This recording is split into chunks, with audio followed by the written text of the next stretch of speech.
So my DAW of choice is Reaper, and this is what I use for recording. It's so lightweight, it's it's fast, it's customizable. I don't use a lot of the customizations, even to the extent that it could be used, but there's a lot of power here, and it's just easy on the system, on the computer. It doesn't take up a lot of resources, and it has a lot of potential. So I liked Reaper. I moved away from Pro Tools just because of the expense. Reaper is about, if you look at purchase, it's about $60 for a lifetime license versus I was paying $25 a month for Pro Tools. I know everybody in the professional industry uses Pro Tools, but Reaper has a growing fan base as well, so I think the cost outweighs the benefit there. Also, when I'm recording a musician or an artist, I don't want to have to worry about the stability of the system and having it crash in the middle of a recording session, so I like to have something that's very reliable, and Reaper seems to be doing that job. So, yeah, you just download Reaper and purchase a license for $60. It's not bad. And just do a standard take after take in the Reaper DAW. There's a lot of nuances to learn inside this DAW. A lot of things you could do that are a little bit different than Pro Tools, quite a bit different actually, but it's all there. All the functionality is there. As you can see, I have a session here I did back last month, and I did the bass, acoustic guitar, vocals. Oh, no vocals. This is all guitar, and I didn't really clean it up or label it too much, but you could do that. So it's the bass, acoustic. This would be. Let's see if this is anything. This is the electric guitar. Yeah, it's electric guitar. And electric. And this is electric guitar 2.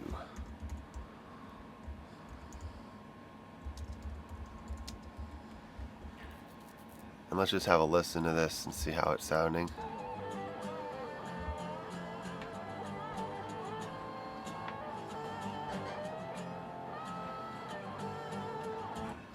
Yeah, so it's all along the Watchtower sort of cover. You could add colors to these tracks to help understand what they're doing. Let me see where track color. I could say set tracks to random colors. That does that. Or you could do track color set to default color.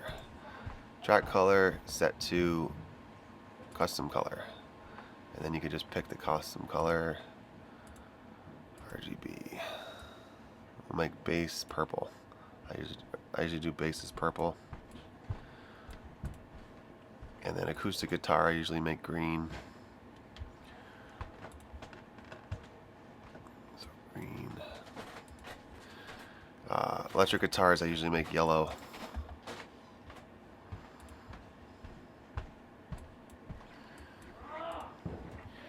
Alright, so yes, you could do track coloring to help organize things. You could do folders. If you do a plus sign here, it moves everything into a subfolder underneath it. That's useful for organization as well. But yeah, Reaper is a great software tool. It's like I said, it's not going to crash on you too often, and it's going to get the job done when it comes to getting